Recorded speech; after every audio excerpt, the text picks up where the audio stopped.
Hilman kosong.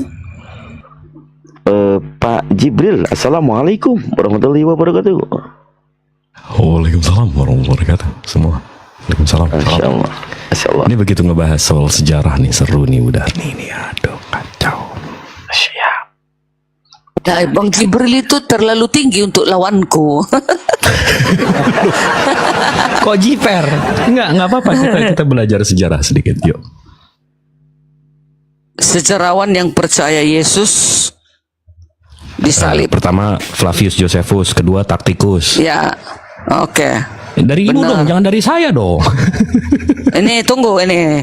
Siap. Josephus, Tacitus dan Talmud. Ada juga Talmud ini. Tunggu ya ini. Mengakui penyaliban Yesus. Josephus menyebutkan bahwa Yesus disalib atau perintah Pontius Pilatus. Di dalam Alkitab juga Mantap. atas perintah Pontius Pilatus disalib. Datanya juga jelas Tunggu. ayat-ayatnya. Apa? Tunggu satu-satu. Jadi yang ngomong Yes. yang mengakui Yesus disalib itu Flavius Josephus, betul nggak? Ini di luar Alkitab ada mengakui maksudnya. Kalau di Iya. Alkitab jelas ini datanya. Iya. Jangan ini. emosi. Tunggu, Mana? kita benerin dulu, kita lurusin dulu. Berarti menurut Bu Darni, sejarah bilang Salib. Flavius Josephus mengakui Yesus pernah disalib, betul nggak? Ibu tahu udah nggak Flavius Josephus itu lahirnya tahun berapa? Ya dibuka lagi data lah. Nah, ini saya tunjukin boleh, Bu? Oke. Nah, ini saya tunjukin aja. Jadi kita sama-sama belajar nih, asik nih. Tadi saya dengerin Ibu Darni nih di sini. Nah, nih Bu. Flavius Josephus. Dia itu lahirnya tahun 37, Bu. Iya. Born itu artinya lahirnya 37. Yesus lahirnya tahun berapa, Bu? Ya abad apalah, abad 1. Tahun 4 sebelum Masehi, Bu. Iya, sebelum sesudah Masehi lah Yesus. 4 sebelum Masehi. Ibu nggak percaya? Oke, kita cari ya. Yesus kan setelah Masehi. Kayak mana sih? Sebelum Masehi, Bu. Mana pula lahir Yesus sebelum Masehi? Bu, kalau Setelah dia Masehinya lahirnya Yesus. Ibu, kalau dia lahirnya setelah Masehi, dia nggak ketemu Herodes. Herodes itu menjabat 4 tahun sebelum Masehi. Data ya coba. Nah, ini saya tunjukin ya. Ini dari Baptis. Britannica, Bu. Nih, Ibu fokus dulu nih. Britannica. Iya, iya. Britannica, dia yang punya ensiklopedia. Dia ngomong soal Yesus. Yesus. Lahirnya 6 ke 4 sebelum Masehi, Bu. Karena Herodes meninggalnya 4 tahun sebelum Masehi. Jadi kalau Ibu bilang dia lahirnya setelah Masehi, dia nggak ketemu Herodes. Nggak ketemu. Yang penting ada catatannya kan gitu. Nah, Di iya sejarawan betul. itu. Betul. Udah. Jadi dia lahir 4 sebelum Masehi, ya kan? Berarti Yes. dia digantung tahun berapa, Bu? Yang jelas ada catatan bahwasanya pengakuan Tunggu, sejarawan. ayo kita hitung, Itu, ayo kita nggak hitung. usah ke situ lah. Bukan Lah, ke situ. Bukan. Loh. Kok takut banget dengan sejarah nih? Ayo, Bukan kita. bukan takut, capek kali. Bukan. Nanti ini udah jam berapa ini? Lama nggak kali nanti membahasnya. Ya, bukan ini. Saya buka ini Sekarang buat Ibu nih. aku mengatakan kepada Bang Dito bahwasanya ada sejarawan yang mengakui penyaliban Iya, Yesus. ini kita lagi cek nih, Bu. Kita lagi cek Mana nih. lebih tua Bang Dito dengan Bang Jibril dengan sejarawan itu? Itu Darni ini lagi belajar, kok nggak mau belajar itu? Belajar dulu belajar. Lama nanti lama. Bu Darni, Udah jam 1. Bu Darni, ini waktunya Yes. nih. Yesus lahir di sini -4 ya. Habis itu Ya. ini Masehi. Umur dia kan 33, Bu. Iya, 33 tahun. Yesus kan 33. Berarti di sini 33 kurang 4. Berarti berapa, Bu? 33 kurang 4, 20. 29. 9. Nah, Flavius lahir tahun berapa, Bu? 37 situ. 37 di sini, 37. Yes. Nah, dia lahir di sini, dia nyeritain soal ini. Iya. Bisa nggak, Bu? Bisa kan menyelidiki dia, namanya penyelidik sejarawan. Gimana sih? Nah, itu yang tadi saya bilang. Flavius Josephus ini nulis soal Antikitis, Dia kan Jewish bukan Antikitis. Kristen. Ini tahun Dia 94. Bang Jibril, dia kan bukan Kristen itu. Bukan Ya udah. Bu, Flavius Itu yang Josephus nyatet soal Yesus itu di tahun 94. Jadi Flavius Josephus ceritain soal ini sama aja saya itu ngaku-ngaku nonton proklamasi, Bu. Sementara pas Enggak juga proklamasi saya bisa belum lahir. dibenarkan tuh. Loh, Enggak juga bisa dibenarkan itu. Namanya Saya, kan dia, Bu, namanya dia Flavius sejarawan. Tunggu dulu. Josephus. Nama sejarawan itu bukan main-main itu. Kalau nama sejarawan itu udah Iya, ternama itu, betul. udah diakui dunia itu. Iya, Gimana sih? setuju. Ya udah. Iya, setuju. Tapi kalau Flavius ngaku-ngaku nonton soal dia bilang soal Yesus disalib itu sama aja saya ngaku-ngaku nonton proklamasi. Sementara saya waktu proklamasi belum lahir, Bu. Iya. Sama kayak Flavius Josephus. Dia menyelidiki ke belakang kan gitu. Iya, Cari kan kata sejarawan, orang berarti kan. bagaimana. Iya, kata orang berarti kan. Dia diakui dunia kan namanya sejarawan. Iya, tapi dia lebih nggak nonton percaya langsung. Aku lebih percaya mereka dengan Bang Jibril, Bang Andi, Bang Kang Dito. Wah, baru umur kalian di bawahku pun Oke, malah oke, lagi. oke, Dan oke. tunggu dulu. Dan juga ada jelas di sini di dalam Matius 26 ayat 47, Oke. ayat 48, ayat 49. Di sana Oke. semua tercatat tentang penyalipan lengkap. Siap. Nih, itu ini kalau berarti Ibu lebih percaya sama mereka ya? Enggak dong, sama Alkitabku aku percaya. Bukan sama Flavius Josephus sejarawan lalalala kan? Itu mendukung bahwasanya mereka Setuju. Ayo kita baca. Iya. Ayo kita baca. Gimana? Kalian kan menolak penyalipan Yesus, maka Bukan saya bawa ayo kita itu baca. data. Ayo kita baca. Oke. Ini juga data nih, Bu. Dari World History of Encyclopedia. Mereka membahas soal Flavius Josephus. Ini datanya dilindungi oleh UNESCO. UNESCO itu PBB, Bu. Yang menulis artikel ini namanya Rebecca Denova. Dia yang profesor soal early Christianity, soal kekristenan awal. Dia membahas soal soal Antiquities of Jews. Ini yang tulisannya Flavius Josephus, Bu. Nah, di sini dibilang ya, Bu ya. Ini ya, saya baca ya, Bu ya.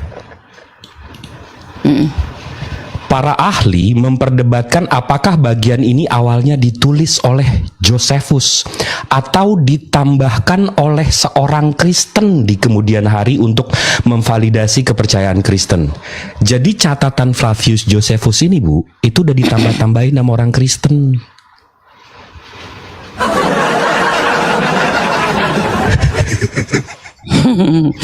Itu untuk apa? Untuk nipu ya, Bang Jip. Untuk memvalidasi enggak untuk nipu, enggak. Untuk nipu. Enggak, Apa untungnya untuk- dia aja enggak agama Kristen. Dia aja enggak Bukan agama yang nambahin kan Apa orang untungnya? Kristen. Yang nambahin orang Kristen. Bukan nipu buat Fandi. Jangan gitu. Bukan buat nipu. Untuk memvalidasi iman mereka. Kecuali Kalau tadi dibilang dia nipu kasarnya ya iya Kristen. juga sih. Ini Enggak, tapi yang 6 untuk orang memvalidasi. ini, Jibril. Ya gimana, Bu? Ini yang 6 orang ini di luar dari kekristenan loh, mereka mengakui. Enggak pun mereka ada kan di Alkitab dicatat sejarahnya gimana kan dia ibu dibawa. yang bawa. Begitu ibu bawa, begitu saya bantu. Ya udah nggak ada nggak apa-apa. Gimana sih? Karena tadi teman-teman apologet Islam seluruh Indonesia kan selalu menolak penyalipan Yesus. Kalian baru lahir 20 tahun kemarin. Ini sejarawan aja 6 mengakui bahwasanya penyalipan itu benar ada. Rabi Kan saya Yahudi pun ada di saya udah situ. tunjukin sama ibu. Si Flavius Josephus kan nggak lahir di situ, udah lahir di situ, Ibu. Rabi Yahudi pun ada kan? Flavius Josephus itu orang Yahudi. Itu. Iya, tapi bukan Oh, rabi, Yahudi dia dia. jenderal perang. Dia rumahnya di Ya, Roma, Bu. Yang Penyaliban penting dia emang kan gimana, Bu? orang Yahudi. Kalian orang Indonesia. Nggak mungkin Bu, aku dengarkan tunggu, kalian. tunggu. Bu, Flavius Josephus Ibu tahu nggak rumahnya di mana? Tahu aku. Di Ya, Roma, di sana Bu. lah di Roma, Di Roma. sana. Disalibnya di mana, Gangnya Bu? nggak tahu aku. Gangnya nggak tahu. Nggak aku. tahu itu enggak, tapi Yesus disalib di mana, Bu? Ya di Bukit Golgota. Nah, masa orang yang tinggalnya di Roma nyeritain soal Kan dicari tahu loh, gimana sih? Diselidikin. Iya, siap. Namanya Berarti- dia sejarawan. Oh, oke, Kan oke, dia oke. sejarawan. Iya, iya. Dia iya. kerjanya Siap, yang siap, menyelidiki semua berita Siap. yang terdahulu yang sudah ribuan tahun. Nah, Siap. itu dia. Siap, Yes. salah. Sambung, Kang Dito. Gitu. Tengok ini ya, dengar ya. Kalian satu ayat pun gak ada data yang mengatakan gak Yesus tak disalib. Mana coba datanya? Ini, nih data ini. 1, 2, 3, berapa ini? Matius 26 ayat 47, 48, 49, 50, 51. Semua ini kugarisi ada Oke. Mudarni. disalib. Apa itu? Ibrani 5 nomor 7. Kenapa lari ke situ? Apa itu? Ntar ya. Dia nggak disalib, dia selamat. Iya. Oh, iyalah. Sekarang dia di surga. Selesai penyalipan, selamat Ya, dong. Coba dibaca dulu. Iya. Ibrani Tapi 5, penyalipan itu kan harus dilewatinya, dijalani. Ibrani 5 ayat 7. Silakan. 7 ada. Ini judulnya Yesus sebagai imam besar. 5 ayat 7. Ibrani 5 ayat 7. Ayat 6 dulu ya. Biar enggak apa. Sebagaimana firman-Nya dalam suatu nas lain, engkau adalah imam untuk selama-lamanya menurut peraturan Melkisedek. Ayat 7, dalam hidupnya sebagai manusia ia telah mempersembahkan doa dan permohonan dengan ratap tangis dan keluhan kepada Dia yang sanggup menyelamatkannya dari maut, dan karena kesalehannya ia telah didengarkan. Dan udah ayat 7. Oke, menyelamatkan dari maut itu dia mati nggak? Dia itu kan selamat juga kan dari penyalipan itu, makanya dia bangkit. Kecuali dia, tapi kalau dia disalib mati nggak bangkit-bangkit tetap di kuburan, baru jangan kau percayai. Itu nggak usah dipercayai. Ini kan dia hidup bangkit, datang mendatangi murid-muridnya lagi dia. Setelah dia udah mati, udah dikain kapan dia. Tunggu dulu, sebentar. Kan kita lihat diturunkan. Cepat turunkan Isa Al-Masih dari kayu salib. Sudah mau tiba hari Sabat. Kan katanya diturunkan. Lalu dikain kapani dia lagi. Ada dong dalilnya, dikain kapani, diangkat, digotong dia ke dalam gua itu. Udah mati di situ kan, sudah mati. Ada saksinya. Kalian ini apa? Kalian ini? Iya. Kalian Jadi katakan Tuhannya tak digotong ya, Bu disalib. ya? Jadi Tuhannya digotong-gotong. Sebagai keadaannya manusia di bumi, digotong dong. Oh, mantap. Mana malu Tuhannya aku. digotong-gotong. Apa malu? Keren. Ngapain? Enggak keren. Menurut saya keren. Tuhan saya nggak bisa digotong-gotong. Iya. Terus. Dengar, udah kan sudah digotong, dia diangkat karena sudah dalam keadaan mati kan, manusia dia mati. Udah Dimandiin masuk nggak, di Bu? dalam kubur. Dimandiin nggak? Pada saat itu nggak ada dicatat, nggak ada. Karena Ada. kan pada saat itu langsung di kayu salib.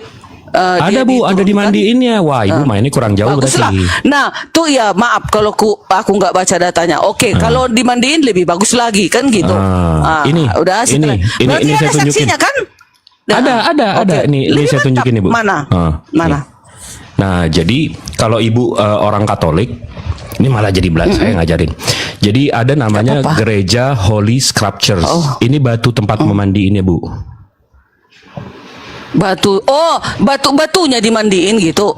Enggak, bukan. Ini tempat dia dimandiin. Ini batunya nih, tempat dia dimandiin. Di ayat Alkitab di mana ditulis? Di Alkitab. Nah, ini orang Katolik, Bu. Nah, kalau Iya, Ibu sekarang mau ngeledek Muslim cium batu, Ibu lihat nih ada perempuan datang, lihat nih dia ngapain ini. Ya nggak apa-apa dicium itu batu. Nah, itu. iya, jadi Apa dicium salahnya? batu tempat nggak salah, keren. Kok Nggak Ibu salah, kan? jangan marah-marah dong, kok Ibu emosi? Enggak suara Enggak, jadi ini kuatnya itu. Jadi spot where where Jesus' body was Jesus' prepared body was for prepared burial. for- Jadi ini tempat Translate. Yesus dimandiin sebelum dikuburkan. Oh, yes. Aku belum Wih, pernah sih keren ya? situ. Itu dimandiin, jadi Bu, dimandiin sebelum dikubur Tuhan Ibu habis digotong-gotong tadi. Iya, udah kalau aku ketipu sebenarnya. seandainya pun aku ke sana enggak akan seperti itu aku. Enggak. Weh, jangan dong, nanti Ibu kan Enggak. Ibu selalu menghina kami. Wah, cium batu. Masa Ibu Iya, niru ya kan? maksudnya kalaupun ada Masa uangku, Ibu aku tiru-tiru nggak kita ya akan- kan? nggak akan Tepuk tangan dulu mencium-cium buat itu. Tuhan. Oke. Kembali ke laptop. Kalian Ya, kan aku selalu dulu mengatakan nanggepin. Ntar dulu. Sebentar. Aku nanggepin dulu. Dari Ibrani 5 nomor 7 tadi Bu Darni. Mm-mm. Kan tadi Bu Darni melewati itu kematiannya langsung ke kebangkitan. Kan gitu. Yang diturunkan di kayu salib tadi itu posisinya mati nggak? Mati kan? Matilah. Yes. Nah di Ibrani 5 nomor 7 itu diselamatkan nggak dari kematian? Maksudnya diselamatkan kan bangkit lagi dia gitu loh. Nah, di Yang situ kalian dibicarakan- separuh otak kalian. Sorry. Sampai. Ya kan ini tentang Kampret. mati. Iya, mati. iya. Di ayat ini, di ayat 7 diselamatkan. Maksudnya setelah mati, dia diselamatkan. Kan kembali dia ke atas. Ada menyaksikan murid-muridnya. 500 orang lagi pun. Di antara itu murid-muridnya dan 12 tambah yang lain semua 500. Ada dalilnya di Alkitab. Yang menyaksikan. Aku kasih analogi dulu. Aku kasih Apalagi analogi coba? dulu. Udah Aku jelas-jelas kayak gitu pun kalian masih ragu. Aku Makanya kasih nanti analogi. Yesus mengatakan terkutuklah kau katanya lah sama kita nanti. Enggak Kang Dito saya bingung gini. Bu Darni kan beriman kalau Yesus ini memang Tuhan atau penguasa dunia ya Bu ya. Iya Ibu pernah baca Yesus dicobain nggak? Iya pastilah dicobai iblis sebagai keadaan manusia dia dicobai. Itu dia ditawarin apaan Bu sama iblis? Menang nggak iblis itu mencobai? Bukan. Ibu paham Itu nggak? endingnya itu yang penting. Iya, itu endingnya. Ini kuasa langit bumi. Nah, Nah maksudnya tengok ya Bang Jibril. coba Bang Dito. Maksudnya di situ begitu juga lah kita. Walaupun kita dicobai, walaupun kita diajak sibilis, tapi kalau kita tetap bertekun, kita tetap percaya kepada Yesus, kita akan membatalkan itu, lari itu iblis Bukan. Apa? Poinnya gini Bu. Itu maksudnya itu. Iya. Tapi yang saya mau tanya sama Bu Darni ini yang saya nggak paham. Yesus kan penguasa dunia ya Bu ya. Iya. Iblis nawarin apa di situ Bu? Iya, kalau kau apa katanya di situ? Kerajaan dunia. Jatuhkanlah dirimu, jatuhkanlah Bukan, dirimu. yang kan gitu. ayat 8 dong. Dan iblis membawanya pula ke atas gunung, sangat tinggi memperlihatkan Iya. kepadanya semua kerajaan dunia dengan kemegahannya dan berkata, semua itu akan kuberikan kepadamu jika engkau sujud menyembah aku. Berarti dia nawarin apa itu? Dunia kan? Iya. Nah, kan Yesus sudah punya dunia. Ngapain iblis nawarin dia dunia lagi? Makanya apa kata Yesus kepada dia? Nyahlah kau iblis, jangan kau cobai Sebab- Tuhan Allahmu. Sebab coba. enggak, Berarti mana Tuhan dia. ngarang. Di situ, Kok ngarang? di situ dia Enyahlah udah iblis mengaku. sebab ada tertulis engkau harus menyembah Tuhan Allahmu dan hanya kepada Dia, bukan aku, kepada Dia sajalah engkau berbakti. Tapi di Matius 4 ayat 10, enyahlah kau Bukan iblis, kita jangan kau lompat-lompat mencobai. dulu ke sono. Ini di Sama. sini ibu kan iman ibu Yesus ini yang punya dunia. Kok iblis nawarin dunia? Kan Itu dia sama aja Bu mencobai. Darni. Itu sama Bukan. aja saya nawarin, Bu, kalau ibu nyembah saya, anak Saya. ibu tuh anak ibu. Kan mestinya Yesus bilang, "Lah, emang dunia punya gua, ngapain lu tawarin?" Hah, kok begitu, Bu? Ya. Pusing gitu. Gimana? Enggak pusing. Ya, gimana Udah aku kok? jawab tadi. Enggak, Yesus kan yang punya dunia. Terus ditawarin dunia, bagaimana sih? Coba jujur. Bentar ya. Coba jujur, Lupa ingatan. Oke. Dia lagi ingatannya lagi lemah. Bukan. jujur. Dengar. Saya bertanggapi. Yesus mau dibantu, oke lah silakan lah. Ini udah ada sih jawabanku. Coba silakan Bu Darni dulu nih, udah saya Aku nggak dulu ya. sabar nih. Oke. Yesus dicobai iblis. Udah sering disebut pencobaan di padang gurun, ya kan? Adalah peristiwa dalam Alkitab yang Ya, dia menceritakan Google. Ini jawaban bagaimana AI. iblis mencoba menggoda Yesus untuk menyimpang dari kehendak Yahweh, ya. Iblis menggunakan berbagai cara untuk menggoda Yesus. Seperti dengan menawarkan kuasa dunia, menyatakan bahwa para malaikat akan menolongnya jika ia jatuh dan menyuruhnya menyembah iblis. Udah? Nah, kan Yesus sudah yang punya dunia, kenapa ditawarin dunia? Dengar. Iblis mencoba untuk menggoda Yesus agar ia melakukan tindakan yang bertentangan dengan kehendak Yahweh, seperti melakukan dosa ataupun menyembah iblis sendiri. Di pada mana waktu itu ayatnya? Waktu Kok ibu keadaannya ngarang sih? sebagai manusia, dia kan sebagai keadaan manusia dicobai. Kan iya, Yesus kan yang punya dunia, Bu. Kita setuju dulu nih. Iya. Memang setuju, tapi dia juga memberikan si iblis nawarin apa ya? Iya, dia memberikan contoh kepada manusia itu, sedangkan dia bisa melalui semua itu. Ibu jangan ngarang-ngarang dong. Kan Yesus kita beriman nih. Kita beriman nih. Yesus yang punya dunia, ya enggak? Iya. Nah, tiba-tiba si iblis. Oke, silakan. Oke, silakan, Bang. Pak Kunis. Silakan, Bang. Jawabannya menurut saya sih karena iblisnya pendusta. Itu aja. Lah, bukan cobaan dong kalau dia bohong. Tahu bahwa ya. Bukan cobaan dong kalau iblisnya nggak punya dunia. Kan pendusta. Oh, jadi Yesus sudah tahu dia penipu gitu ya? Iblis maunya Yesus menyembah iblis gitu. Dengan suapan kalau dia akan dikasih dunia. Kalau Yesus memang udah punya dunia, kan mesti Yesus bilang, memang dunia punya gua. Itu sama aja, Pak. Saya nawarin istri Bapak. Pak nggak, Pak? Yesus berkata, Bapak sembah saya, nanti istri Bapak jadi istri Bapak. Nah, itu yang iblis tawarin, Pak. Kan Yesus sudah punya dunia.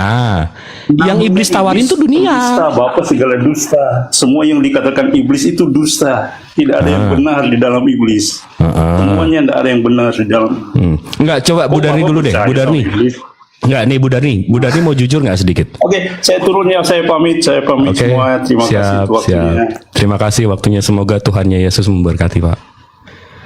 Bu Darni. Ya. Bu Darni tahu nggak? Bu Darni di unmute dulu. Bu Darni. Ya, meleng dikit kabur nih, sama nih kayak gue meleng dikit tuh jadi orang jadi Tuhan nih. Bu Darni. Ya emang selalu kayak gini sama mereka, Bang. Kita meleng dikit, anak orang jadi Tuhan.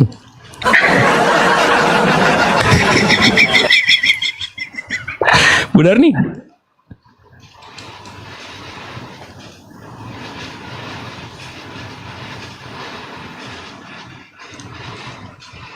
Waduh, hilang bener. Apa ngambil minum ya? Iya, kayaknya ambil minum. Kang Dito, ini ada Bang Denny juga, Bang Jip. Oh iya, selamat malam Pak Denny. Selamat malam Bang Jipri, selamat malam semuanya. Gimana Pak Denny, sehat? Ya agak sakit sedikit. Waduh, kenapa tuh? Tapi nggak begitu parah kok. Mana tadi Bapak itu? Kemana perginya? Kabur dia Bu, katanya udah malam dia takut sama Bu Darni teriak-teriak. Sonjaya Kristen Muslim, Bang. Sonjaya. Oke, panggilan terakhir, Sonjaya Kristen atau Muslim? Sorry Bang, kepencet Bang. Saya Muslim. Bang Jibril lanjut. Muslim. Sama-sama. Maaf. Bu Darni, Ibu Darni kalau mau jujur, Bu Darni ini, Ibu Darni kalau mau jujur, mestinya jawabannya karena dunia ini yang punya dunia ini Bapaknya, bukan Yesusnya. Sama apa yang dimiliki Yahweh, dia miliki. Iya dong. Enggak dong. Yesus tadi jawaban Ibu enggak kayak gitu. Tunggu. Yesus ini kan wujud daripada Yahweh di bumi. Dirinya Yahwehnya Yesus. Guys, pernah ngelihat anak SD ketahuan nyontek nggak? Miliknya semua ini. Pernah ngelihat anak SD ketahuan nyontek nggak? Pernah. Nah, ini. Ya, aku dulu nyontek waktu SD. Aku nyontek. Aku dulu waktu SD. Apalagi kalau matematika nyonteknya aku kalau matematika. Nah, jadi kalau ditanya kayak tadi, kenapa Yesus ditawarin dunia sama iblis? Karena Yesus nggak punya dunia, Bapaknya yang punya dunia, betul nggak? Aduh, apa yang dimiliki Yahweh? Nggak mau jujur. Yesus punya, ada ayatnya. Nggak mau jujur. Ayo kita cari data. Masih nggak mau jujur. Ayat yang mengatakan,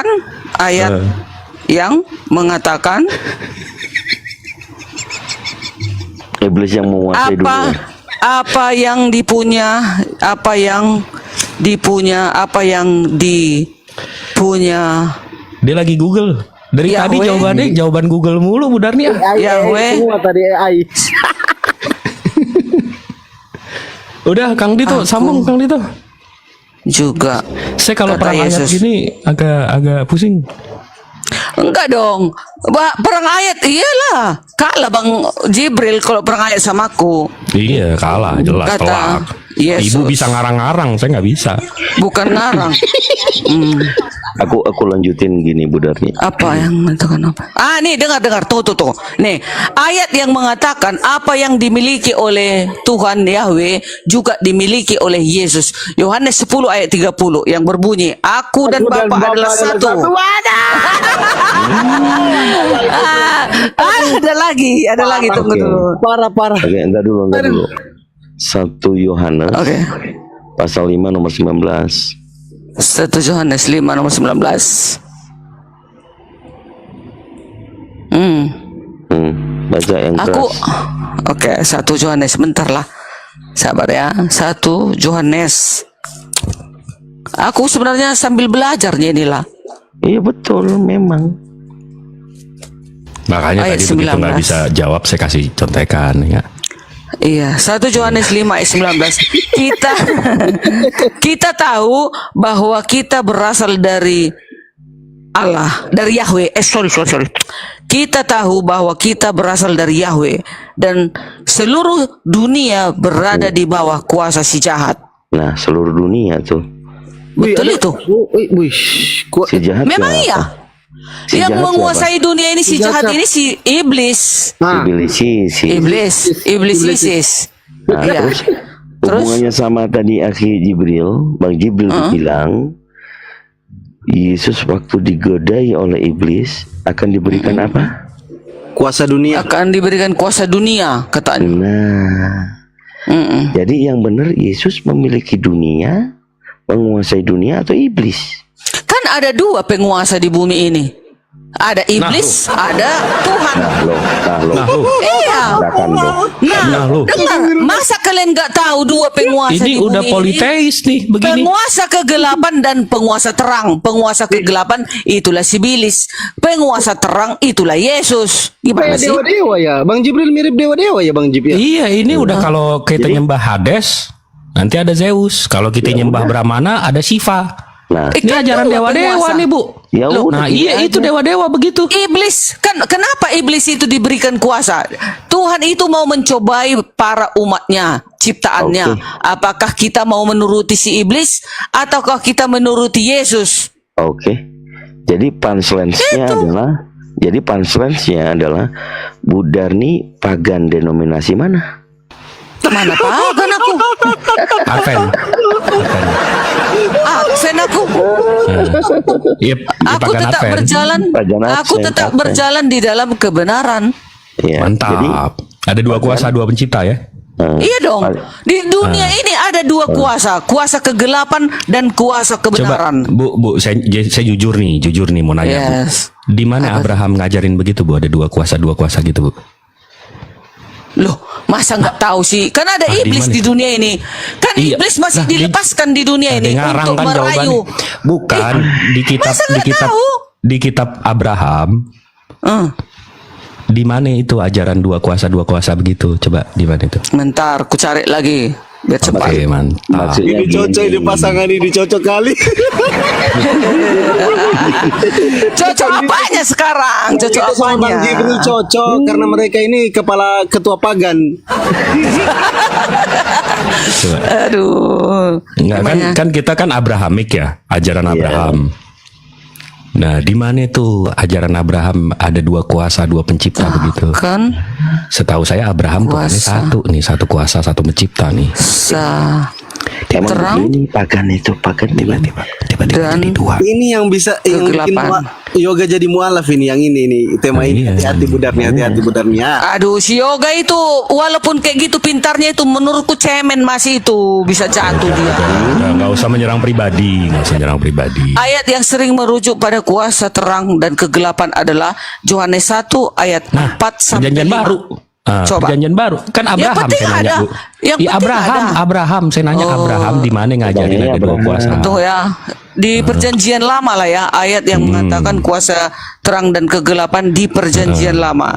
Di Tapi gini bre, entar dulu. perjanjian Gini, lama. Bre. Ya, kekuasaan terang itu siang kan, kegelapan kan malam. Jadi Tuhannya dua, malam sama siang. Oke, dapat. Nih ayat. Mana itu? Yesaya 60 ayat 1 sampai 3 menyatakan bahwa terang Tuhan akan menutupi bumi yang gelap. Udah? Yesaya Berarti 60. kuasa terang. Nomor berapa? 60 ayat 1 sampai 3. 1 sampai 3. Dan menutupi bumi yang gelap. Dan Yesaya 9 bangkitlah ayat menjadi 2. teranglah, sebab terangmu datang dan kemuliaan Tuhan terbit atasmu. Sebab sesungguhnya kegelapan menutupi bumi, kekelaman menutupi bangsa-bangsa, tetapi terang Tuhan terbit atasmu dan kemuliaannya menjadi atasmu. Bangsa-bangsa berduyun-duyun datang kepada terangmu dan raja-raja kepada cahaya terbit bagimu. Mana terang gelapnya, Bu? Gelapnya mana? Nah, itu di gelapnya di Yesaya 9 ayat 2 menggambarkan bangsa yang berjalan menggambarkan bangsa yang berjalan dalam kegelapan. Oke, yang gelapnya terang yang besar. Yesaya, ya udah gelapnya Berarti sekarang kan berapa? Berarti kan ada terang dan gelap. Ya udah tenang. Yesaya 9 berapa? Tadi Yesaya 9 ayat 2, sekarang yang ayat 2 yang kegelapan. Nomor 2. Yang kegelapan. Oke. Hati-hati Yuto Darni ya. Ini pendeta sambil langsung mandi kuah bakso ini ke Yesaya 9 nomor 2. Tetapi tidak selamanya akan kusuramkan untuk negeri yang tersempit itu. Kalau dahulu Tuhan merendahkan tanah Zabulon dan Naftali, maka kemudian hari ini akan memuliakan jalan laut daerah seberang Sungai Yordan, wilayah bangsa-bangsa lain. Bangsa-bangsa yang berjalan dalam kegelapan telah melihat terang yang besar mereka di dalam negara kekelaman. Atasnya terang telah bersinar. Ini yang ngegelapin Tuhannya juga, Bu. Iya, tapi kan ada kan kegelapan di bumi ini, ada kegelapan, ada yang terang. Yang terang itulah ajaran Yahweh, yang gelap itulah ajaran Sibilis. Itu di mana? Itulah ayatnya yang kutunjukkan tadi. Ini Tuhan yang menggelapkan, Tuhan yang menerangkan juga. Ya memang dibiarkan kegelapan itu ada. Nah kan ngarang. Dia kan gimana itu? Dia kan Tuhan itu kan mau menguji manusia itu loh. Yang satu Tuhan Sibilisis, yang satu Tuhan yang terang. Bukan. Di dunia ini ada dua kekuasaan. Satu kekuasaan terang, itulah yang datangnya dari Yesus. Yang kedua kegelapan, itulah datangnya dari Sibilis. Siap. Itu di ajaran Abraham mana? Di mana tuh ajaran Abraham tuh ngajarin itu di mana? Itu tadi Yesaya tadi. Di Yesaya 9:1 sampai 2 Tuhannya yang membawa gelap dan menerangkan juga. Di Yesaya 61:3 Tuhannya menerangkan. Di mana iblis yang soal kegelapannya itu mana? Iblis kan dijatuhkan dari surga kan, dari langit. Menjadi itulah Lucifer, Lucifer. Udah. Itulah disembunyikan di gua-gua yang gelap. Itulah para iblis. Udah. Wah, Yesus keluar dari gua. Ibu jangan gitu dong. Bukan. Tunggu dulu. Yesus kan keluar dari gua jadi Tuhan. Ibu jangan nyerang-nyerang gua. Ntar Yesus kena. Bukan, maksudnya malaikat diturunkan karena dari surga karena pembangkang, lalu disimpan di gua-gua yang gelap. Itulah nanti Yesus keluar dari gua jadi Tuhan. Kegelapan. Tunggu dulu. Kekuasaan kegelapan itulah pemimpinnya, Sibilis. Nah, sekarang kekuasaan yang terang itu datangnya dari siapa? Tuhan Yesus. Dia udah muter-muter nih, Bu Darni udah muter-muter nih. Di mana ajaran terang dan kegelapan itu ada dua kuasa, dua pencipta di ajaran Abrahamik. Itu tadi yang kubacakan. Mana dibilang setan yang bawa kegelapan? Yesaya 60 sama Yesaya 9, Ibu cantik. Tapi kalau ditafsirkan seperti itu dia. Ditafsirkan nggak gitu dong. Iya dong. Nggak gitu dong. Persis sekali ayatnya seperti itu belum kudapat. Belum dapat. Tapi jadi kita bisa bilang Ibrahim nggak ngajarin tuh dua kuasa ya Bu ya. Tuhan mengajarkan ada kegelapan, ada terang. Masih mungil. Enggak, di mana Ibrahim ngajarin ada dua kuasa itu, Bu? Itu tadi sudah tunjukkan ayatnya. Aku mau memimpin orang-orang dengar. Ibu udah akui barusan nggak ada. Oke, ayat yang lain. Yesaya 42 ayat 16. Aku mau memimpin 42 ayat 16. Aku mau memimpin orang-orang buta di jalan yang tidak mereka kenal, dan mau membawa mereka berjalan di jalan-jalan yang tidak mereka kenal.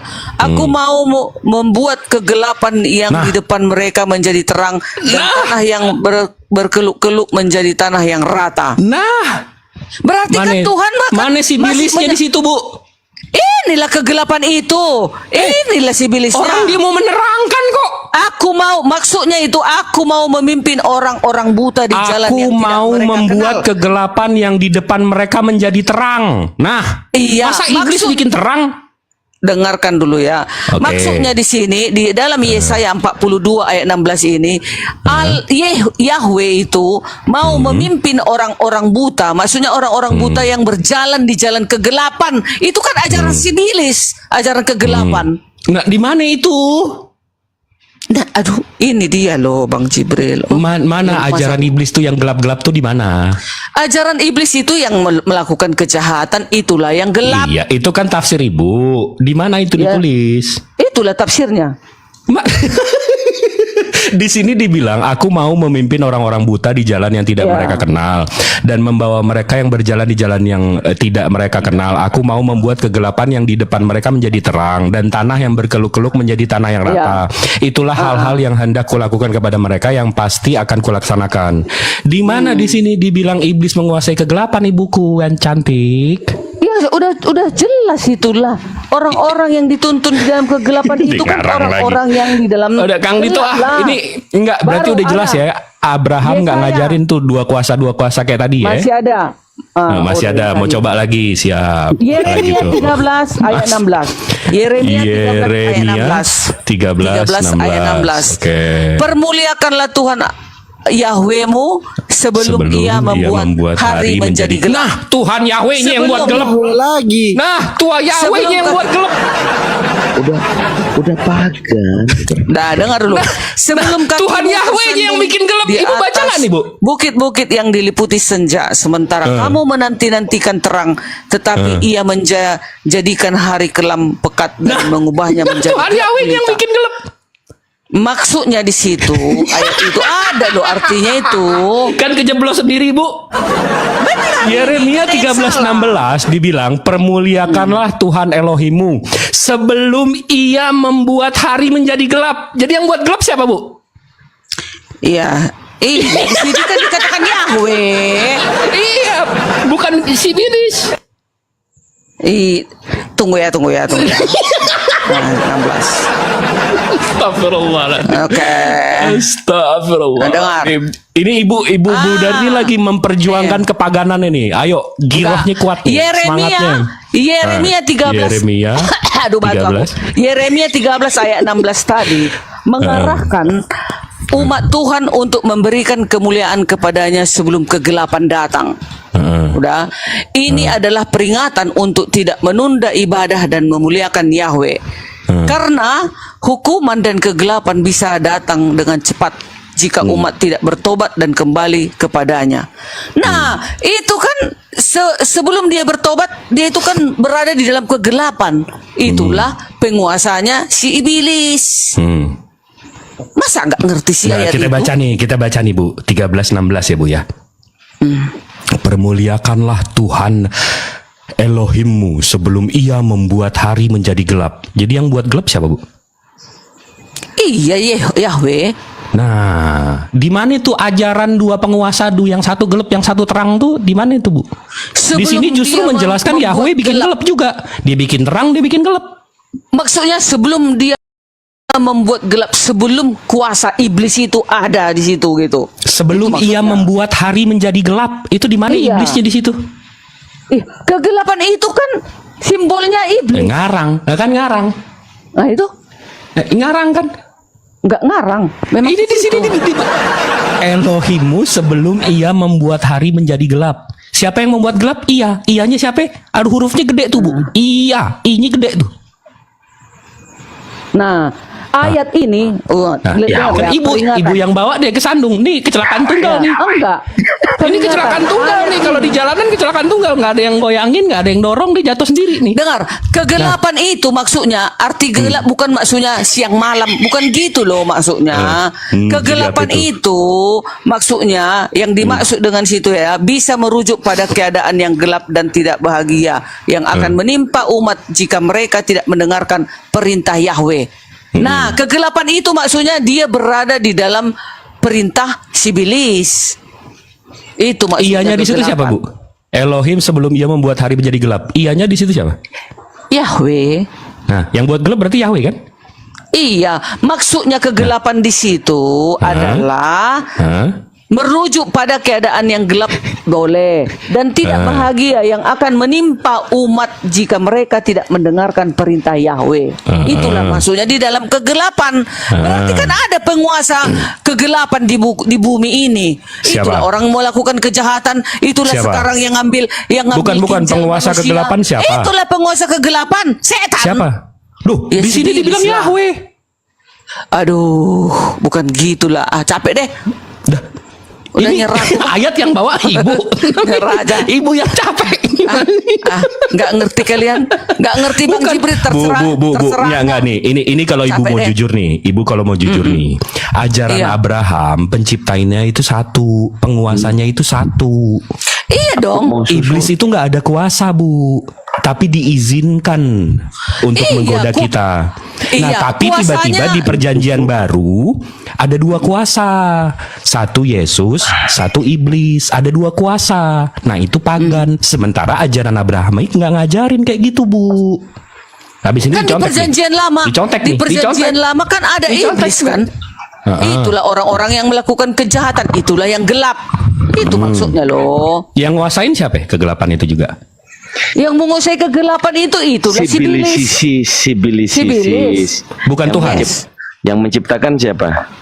Tuhan hanya membiarkan kegelapan itu Nah, ada. kan nyontek kan? Tadi gue bilang diizinin diganti katanya. Dibiarin. Gue bilang diizinin, dia bilang mau biarin. Nyontek banget nih. Kebiasaan banget nyontek. Tapi kan benar kan? Iya, kalau hukum nyontek sih pasti ke-9. bener. Kalau udah nyontek Hukum salah, ke-9. gimana? Jangan bersaksi dusta kan katanya. Aku nggak berani Iya. berdusta loh. Iya, kalau nyontek begitu harus bener. Udah kalau udah nyontek salah, waduh. Tapi nyatanya Disambung, jelas Kang Dito. bahwasanya di dunia ini ada dua kekuasaan. Satu kekuasa kegelapan, satu kekuasaan dia balik ke kebenaran. pagannya. Itulah terang. Terserah mau bilang pagan, up to you. Bahasa Inggris. Asik. Asik. Padahal dak kubo tumar bahasa Inggris. Politeis. Gak tahu. Oke. Politeism. Benar. Apalagi? Udah selesailah dulu kita ada dalam penguasaan ada dua di bumi ini, ya? Gitu. Politeism. Bukan Plagiat. kita mau ngikuti kegelapan itu, makanya datang ajaran Yesus itu, ajaran Yahweh itu, ada ayat-ayat, ada firman Tuhan, ada rasul-rasul yang mengajarkan agar kita meninggalkan segala bentuk kegelapan. Apa itu segala bentuk-bentuk kegelapan? Itulah 10 hukum. Biar kita patuhin itu supaya kita tidak di dalam kegelapan. Jangan membunuh, jangan ada padamu Allah lain di hadapanmu. Jangan membuat bagimu patung baik menyerupai apapun. Jangan di dalam ada bilang ilah-ilah ibadah. lain. Iya, Nah, jangan tiba-tiba menyebut ada ilah namaku Yesus. dengan sembarangan. Bukan salah. 4. Ingat Dibilang dan kuduskanlah jangan ada hari Sabat. ilah-ilah lain di hadapanku. 5. Tiba-tiba ada ilah Yesus. Hormatilah orang tuamu. Itulah.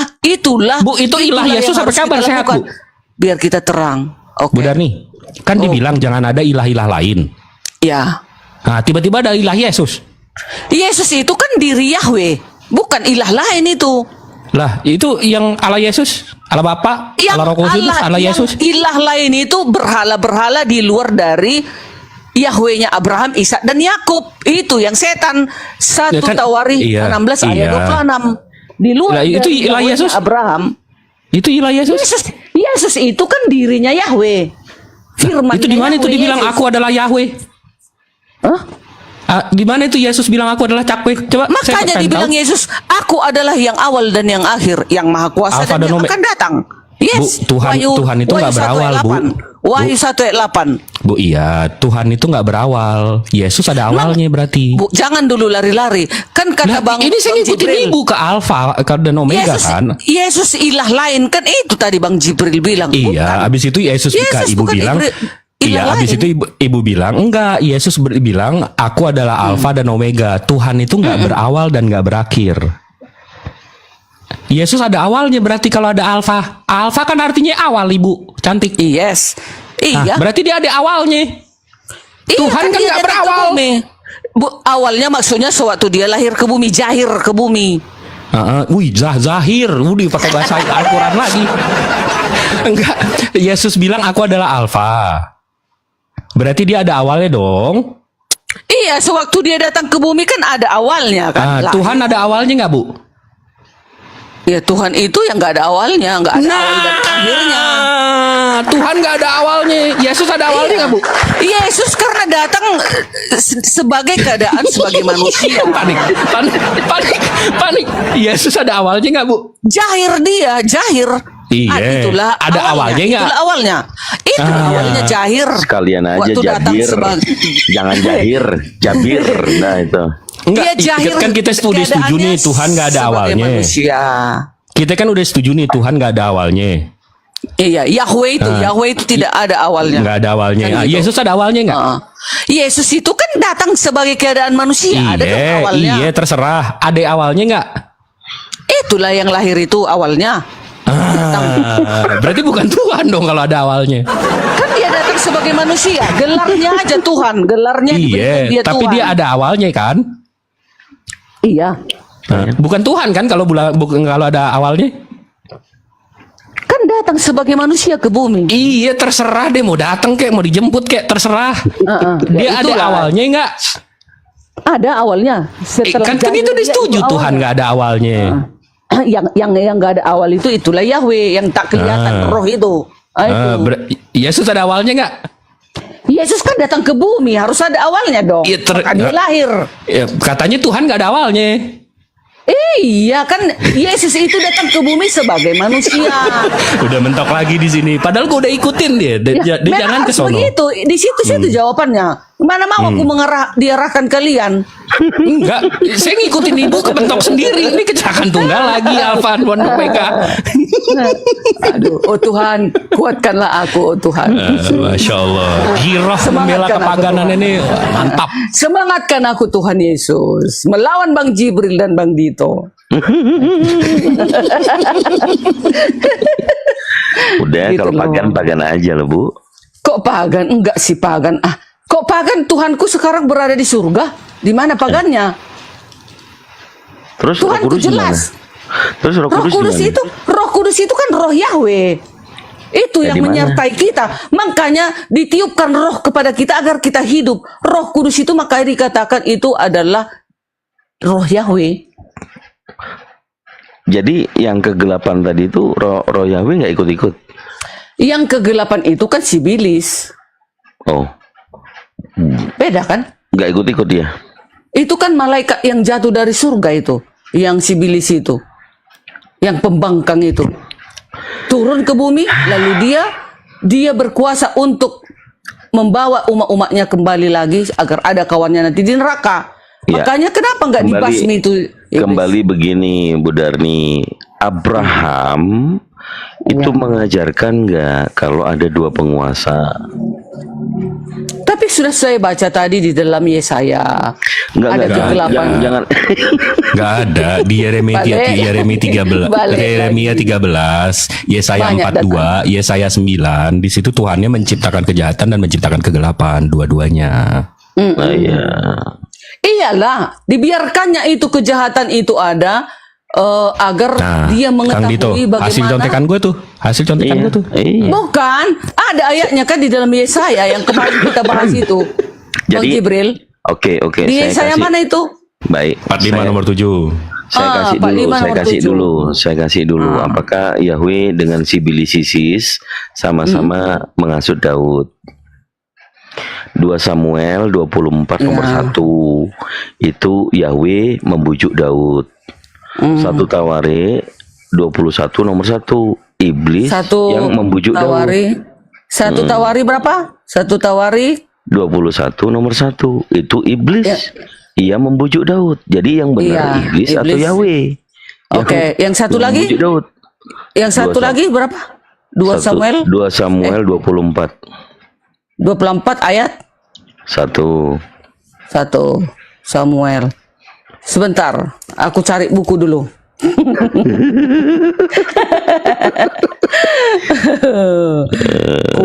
Ku ambil dulu apa aku? Mau saya tunjukin aja nggak?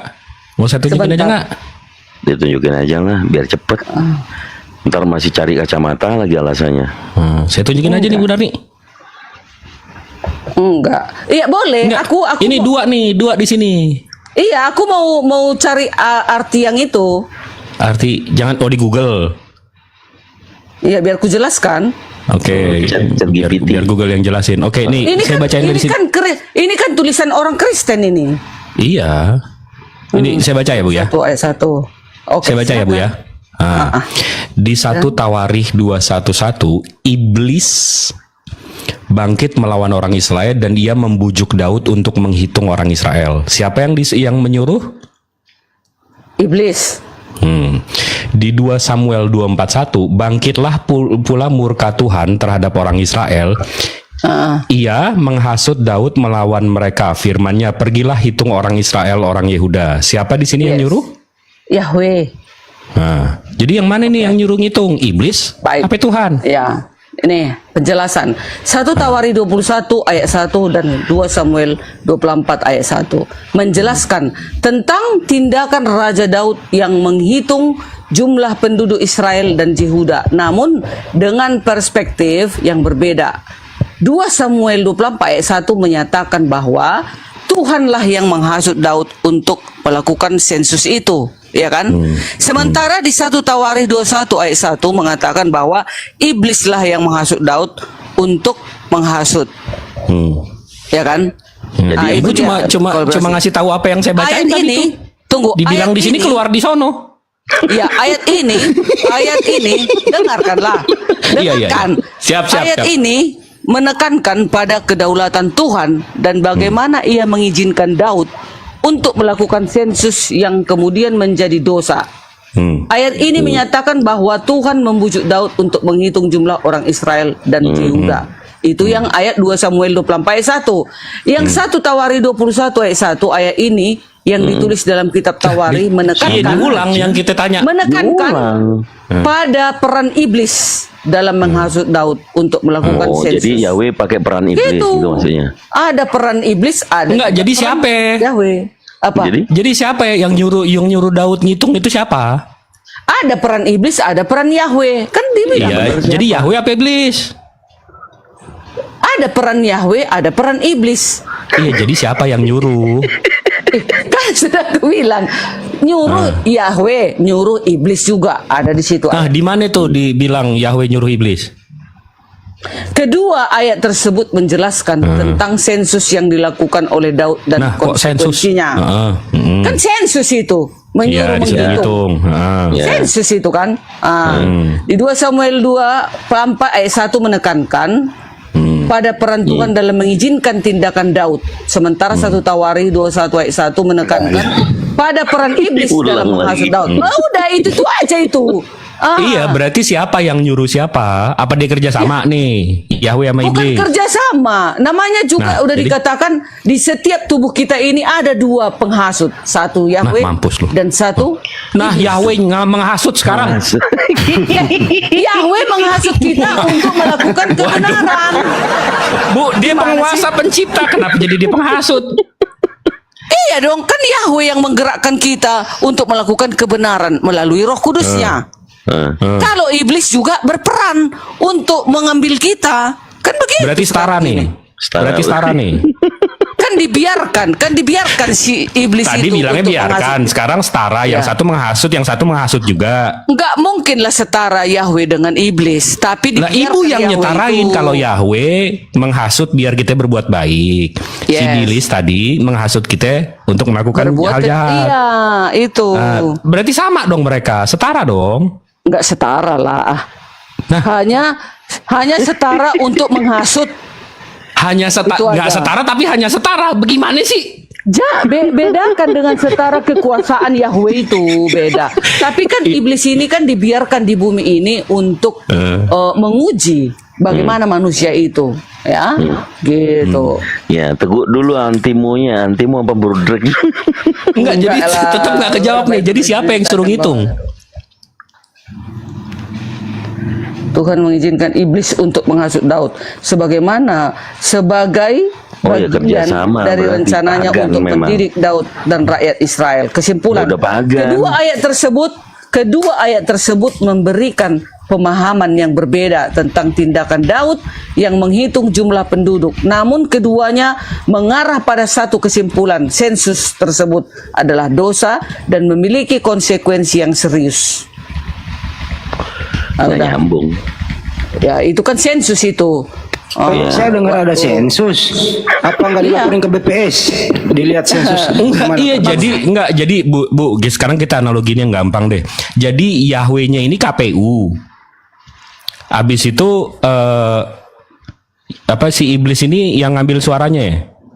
Apa gimana sih? Oh, dengar. Ini jawaban terakhir. Nah, mantap. Ya, 2 Samuel 24 ayat 1 dikatakan bahwa Tuhan yang menghasut Daud dan menyebabnya melakukan sensus, ya, di 2 Samuel tadi. Sementara dalam 1 Tawari 21 ayat 1 dikatakan bahwa iblis yang menyebabkan Daud melakukan sensus ini dan membuatnya jatuh ke dalam dosa. Itu dia. Itu perbedaannya. Oh, jadi Tuhannya ini KPU. Iblis ini BPS. Di dalam 1 Tawari 21 ayat 1 Bawaslu. menyebabkan Daud itu jatuh ke dalam dosa. Sementara di 2 Samuel 24 ayat 1 dikatakan bahwa Tuhan yang menghasut Daud dan menyebabkan melakukan sensus saja gitu. Iya, jadi si Yahweh tadi KPU, habis itu iblis jadi Bawaslu. Ya, ibaratnya begitulah. Nah, kerjasama namanya itu. Waktu perhitungan itu dikatakan sensus. Dia masuk ke kandang. Bawaslu sama KPU itu kerjasama, Ibu.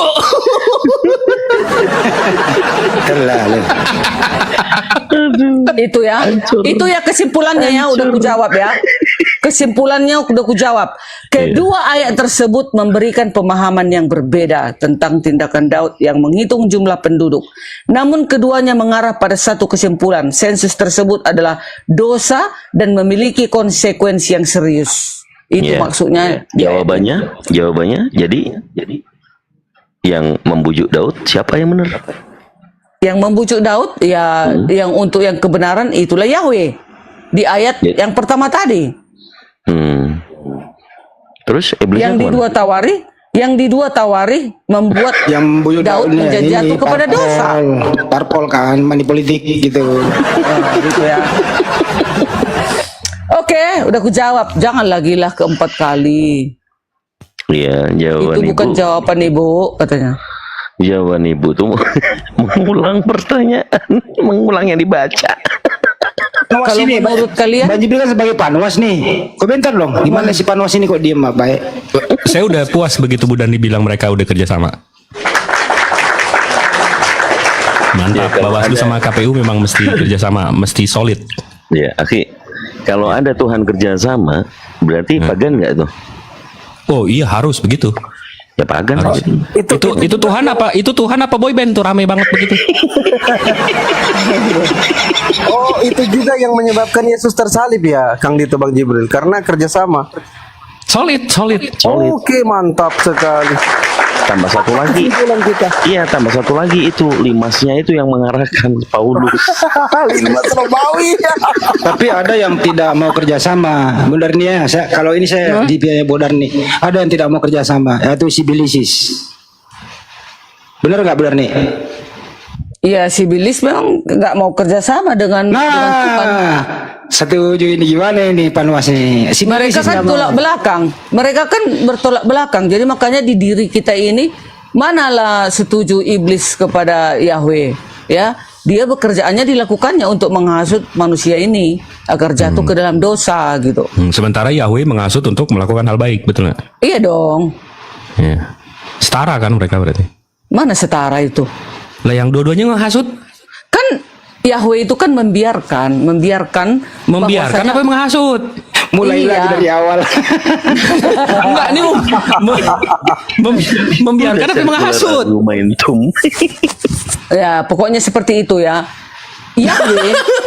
Yahweh mengarahkan umatnya, ciptaannya agar setia kepada hukum-hukumnya, kan gitu. Sedangkan si Bilisis Dia mengarahkan agar manusia itu melawan perintah-perintah 10 hukum Yahweh. Gitu. Tapi nggak berkuasa kan? Kenapa gak berkuasa? Ada yang berkuasa. Bu, kalau saya menghasut ibu untuk ibu transfer duit ke saya punya kuasa nggak, Bu?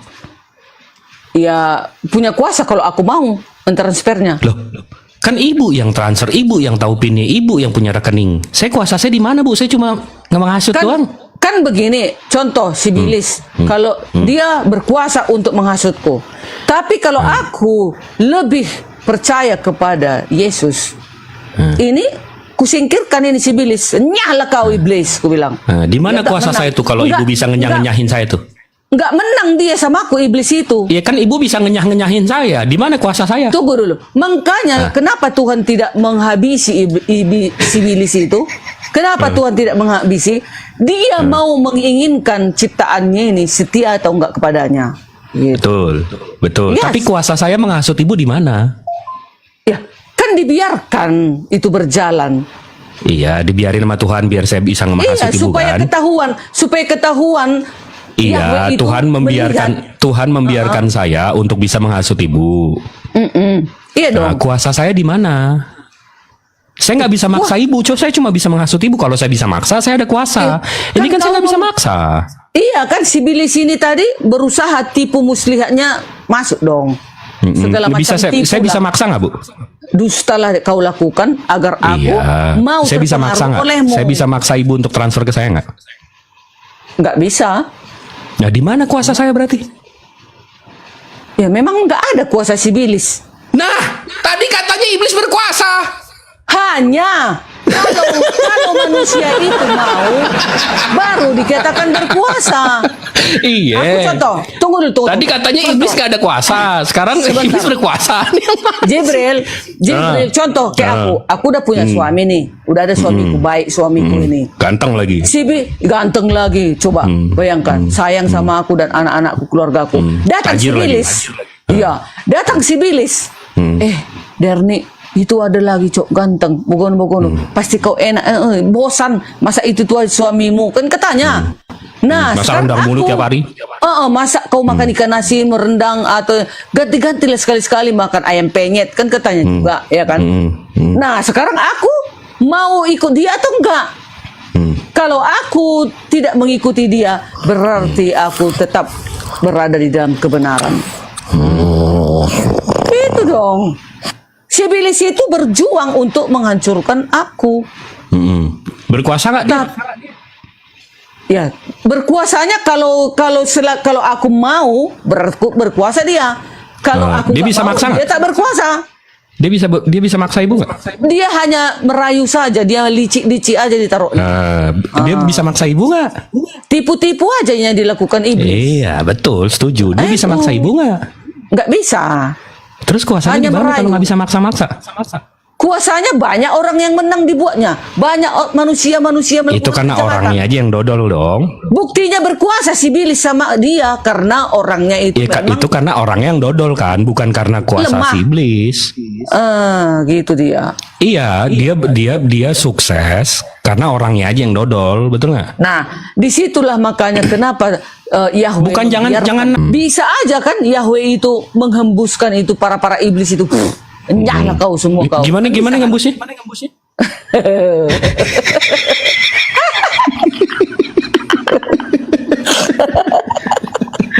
Enggak, kuasanya di mana kalau cuma bisa menghasut? Loh, buktinya banyak manusia di bumi ini yang melakukan kejahatan. Kan karena orangnya dodol aja kan? Bukan karena berkuasa kan? Yang penting bisa dia menghasut ciptaan Yahweh itu. Disitulah Yahweh menangis. Disitulah malaikat-malaikat itu menangis jika kita sudah jatuh ke pelukan si Bilisis. Nangis malaikat itu. Udah mulai kerasa yang keriting-keriting kayaknya, udah nggak lurus lagi nih. Apanya yang keriting? Rambutnya. Enggak loh, benar itu kan. Udah muter-muternya dari tadi loh. Apanya muter-muter? Kan sudah benar kan? Nggak ada dipilih salah satu. Di dalam manusia ini tetap ada yang dua itu loh. Ada iblis, ada Roh Kudus, makanya dikatakan Yesus, aku akan meminta kepada Bapakku seorang penghibur. Dia akan menyertai engkau selama-lamanya. Itulah Roh Kudus yang menyertai kita selama-lamanya dan menggerakkan kita melakukan kebaikan, kebenaran dalam hidup kita. Nah, itu. Ya. Kalau nggak ada Roh Kudus menuntun kita di sepanjang hidup kita ini, ya udah melakukan kejahatan kita terus. Gitu. Tapi kalau yang dia katakan akan datang penolong yang lain siapa? Itulah Roh Kudus. Kan ada ayatnya itu, dia akan menyertai engkau selama-lamanya. Roh Kudus itu selama-lamanya menyertai kita, karena Roh Kudus itu nggak mati. Oke, ambil di original text. Penolong yang lain itu, penolong itu Parakletos. Roh Kudus Parakletos bukan. Ya, itu kan bahasa Ibrani kan, Parakletos. Mana adanya? Bahasa apa itu? Parakletos bahasa apa? Bahasa Yunani. Oh, Yunani. Yunani Parakletos gitu. Bahasa Yunaninya. Iya, Ya udah. Roh kebenaran juga Parakletos. Ya udah. Perantara Parakletos itulah. Iya. Perantara Parakletos itulah yang menyertai engkau selama-lamanya. Memang Roh Kudus itu diam di kita selama-lamanya, mana mati-mati Roh Kudus. Itu. Perantara itu juga Parakletos.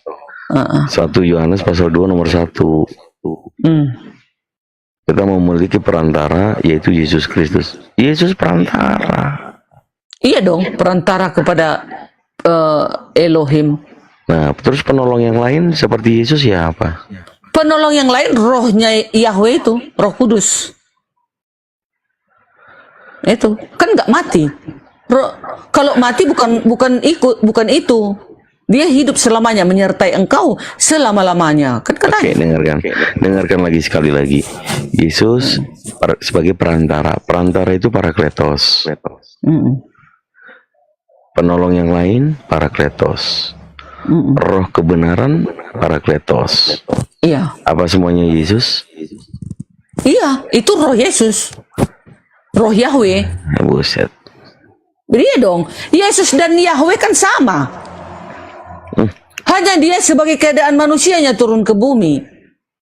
Baru udah jadi oneness beneran ini budarnya. Nggak apa-apa. Memang harus begitu. Jadi pagan denom apa sekarang? Enggak, aku tetap Advent. Tetap Advent, Trinitas, ujung-ujungnya oneness, nggak apa-apa. Kau juga Yesus yang datang. Kan Yesus yang kami lihat kelak nanti.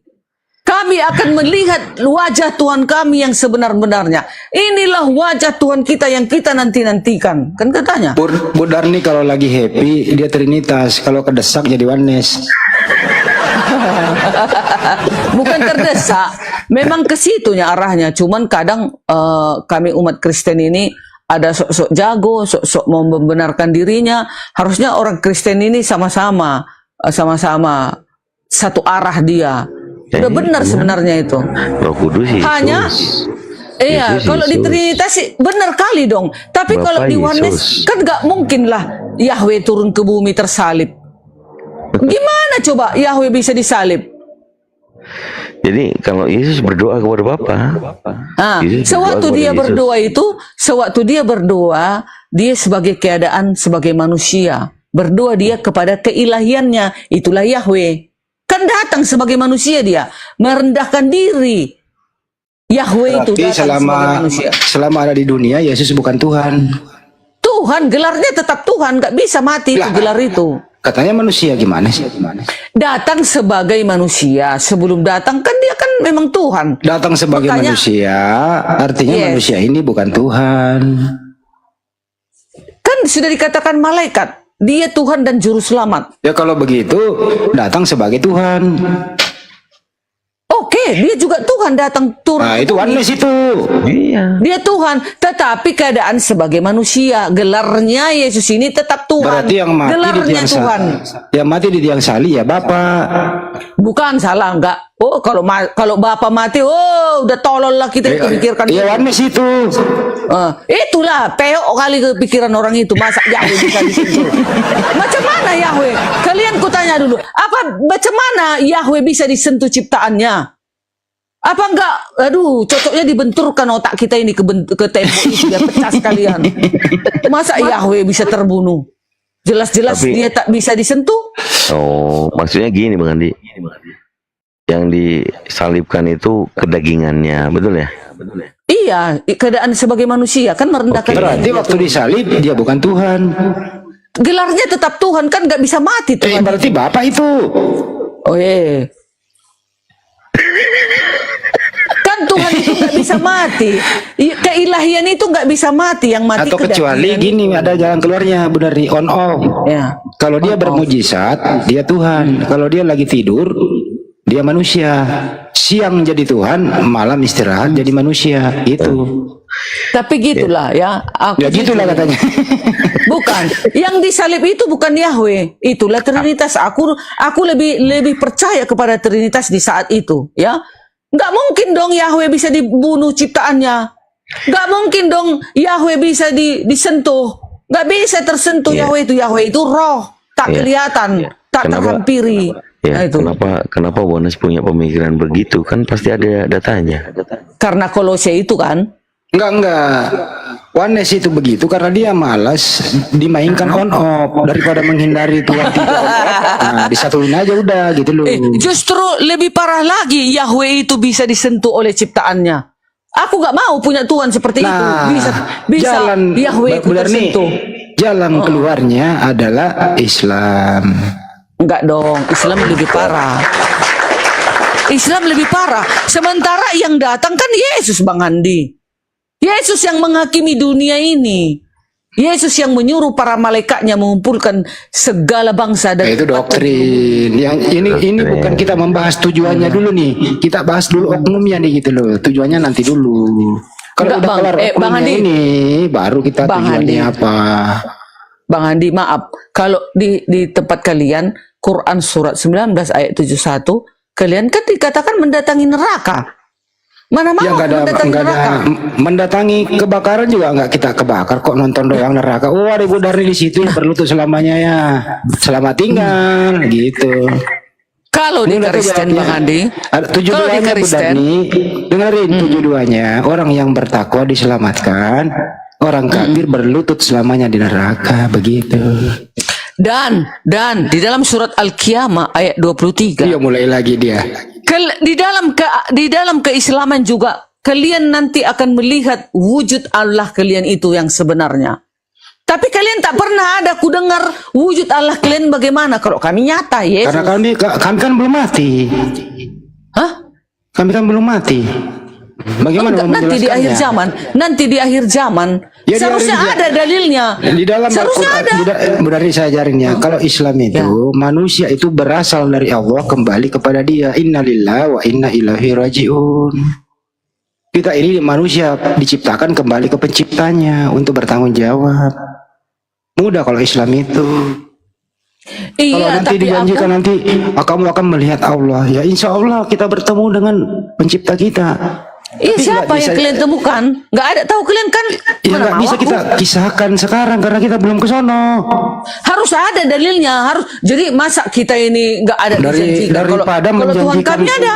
Daripada nanti kamu akan ketemu Yesus di surga. Duduk di sebelah kanan yang maha kuasa. Emang ada udah pernah ke sono menyaksikan?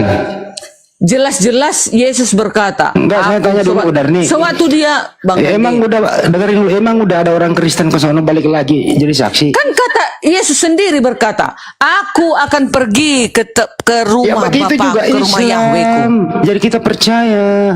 Kalau nanti aku sudah pergi, aku akan datang kembali menjemput engkau di mana aku berada.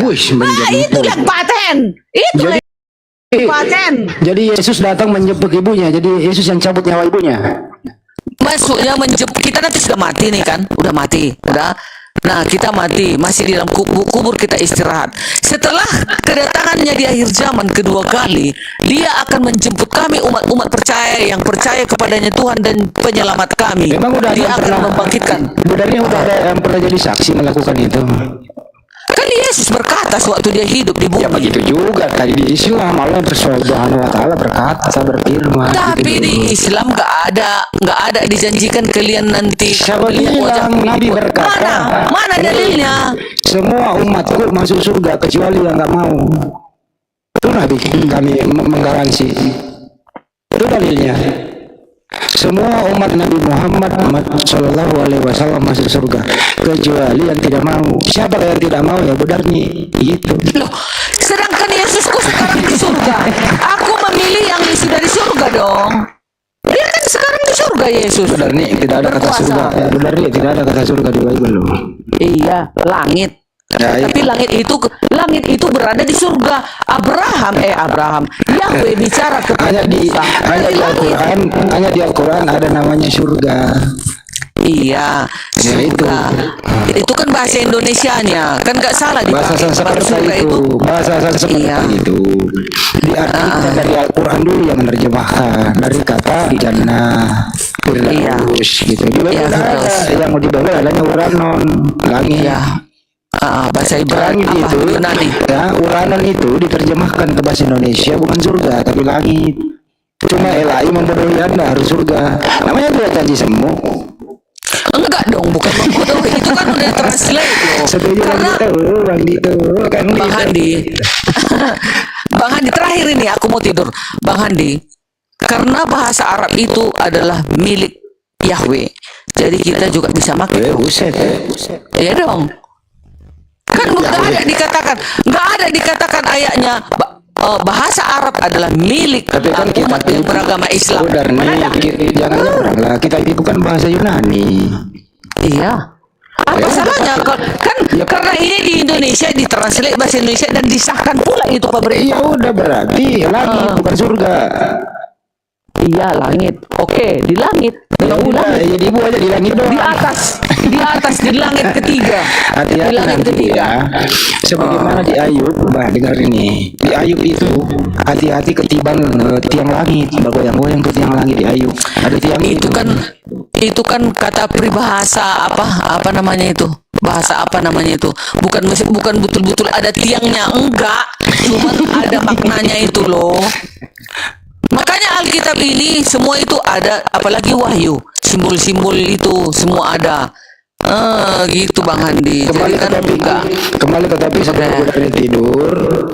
Jadi sebenarnya Tuhan Ibu Darni yang Anda sembah itu siapa? Yahweh kah, Yesus kah, Roh Kudus kah? Kami sembah itu Yesus di dalam Yahweh. Ibu Darni nggak menyembah Yahweh. Sama, Yahweh dan Yesus satu.